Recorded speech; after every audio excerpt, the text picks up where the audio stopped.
What do you do if you're giving a presentation and all of a sudden people ask questions or they have objections? How do you keep that from sidetracking your presentation? Well, time out for a minute. Remember, it's not your presentation. It's the audience's presentation. You already know this stuff. You're talking to them to help your audience. So when someone asks you a question, you got to really listen and ask yourself, is this relevant to what I'm talking about? Have I been confusing people? And if this person doesn't understand it, maybe no one in the room does. This person just did me a huge favor because I've been confusing. And now by this person asking the question, I can give another example. I can tell another story. I can give more detail to flesh this concept out. So realize your audience asking a question, posing an objection, could be the best thing that ever happened to your presentation. I do recommend that you listen to questions unless you're in front of 10,000 people and you've been told you've got exactly 10 minutes and it's too unwieldy. But most of the time for most people, if you're giving a business presentation or any other type of civic presentation and there's 30 people or fewer, if someone asks a question, I beg you, don't say, please hold all questions till the end, or please submit your questions in writing. That's overly formalistic and it just shuts people down. It makes them feel like this guy doesn't really care about me. This woman doesn't care about me. It's just a monologue and I got to sit here in my hands. Or maybe I should check my cell phone, email, and text. You don't want that. You want people engaged.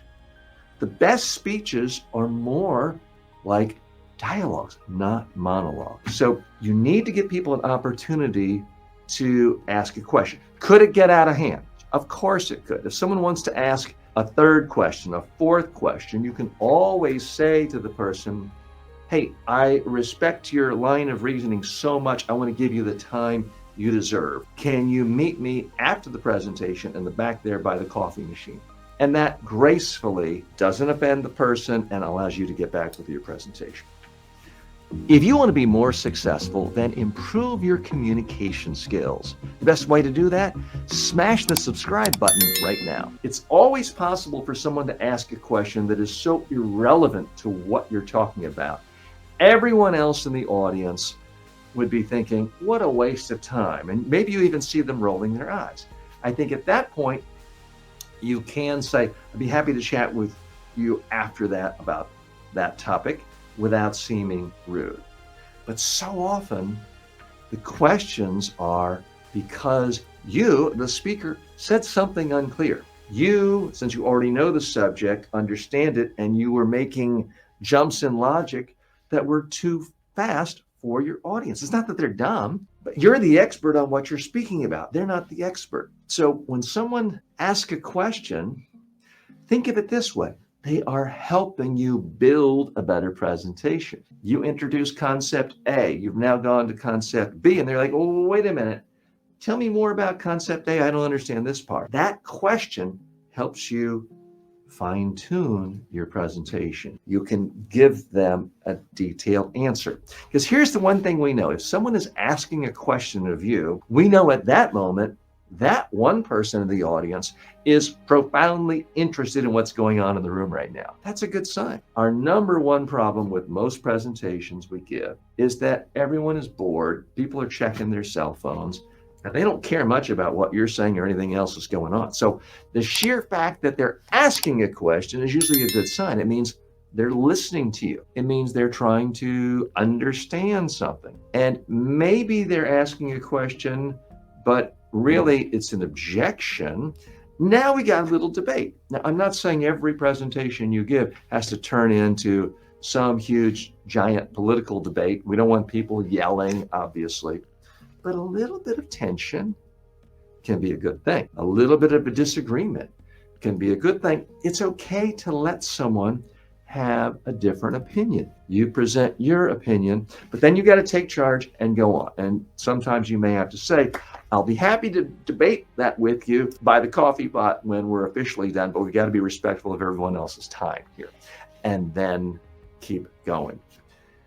You want people listening to you. You want people trying to understand you. When someone asks a question, quite often it's because they're trying to have a deeper understanding of what you're talking about. So I love questions. It means the audience is engaged, even if they have a question where they disagree with me. What you don't want is everyone sort of sitting there passively, listening to everything you say, and their faces are blank. That's a problem. I need you to be aware of and looking for questions, even when people don't raise their hand. Sometimes you see the look on their face, you can tell they're confused. Don't wait for them to raise their hand. You can say, I can tell from some of your looks on your face, it seems like I've done a poor job of explaining this. Let me try again. And maybe you give another example, another story, another detail to flesh that point out. It's extraordinarily valuable, free focus group research when you're speaking in front of a live audience, whether they're sitting right in front of you or it's online and you can see their faces through Zoom. Use that valuable focus group research. Every question can make your presentation better. Every quizzical look on someone's face is an opportunity for you to do a quick refinement, another example, another case study to build this.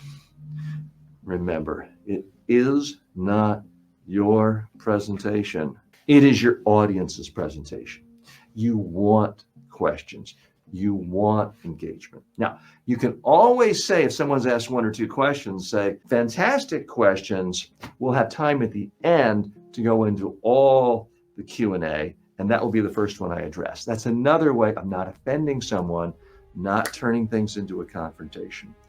Every so often, someone will ask a question, and it's really not a question. It's simply an opportunity for them to make a speech. If you're the moderator, you can say, look, do you have a question there? That's really a speech. If you're the speaker, I wouldn't do that. It's too confrontational. It can make that person feel like they have been verbally slapped down. What I would do in most cases is listen. If they keep on going, I would then interrupt, not by saying you're making a speech. I would interrupt by saying, you raise a number of interesting points that we simply don't have time to go into right now. I will talk to you at length about all of these things when the formal presentation is over. That's how I would handle that issue. For a lot of people, it's scary. What if somebody asks me a question I don't know the answer to? Guess what? You can say, I don't know. As long as you don't look embarrassed, as long as you don't look uncomfortable or annoyed or frightened or scared, no one's going to remember that you don't know. You can always say, I don't know. I do know who does know, and I'll find out and get back to you. That's another way of handling questions. What I really want you to do is develop this mentality of, I welcome questions. I want questions. I want this to be a group communal experience because that is the best presentation of all.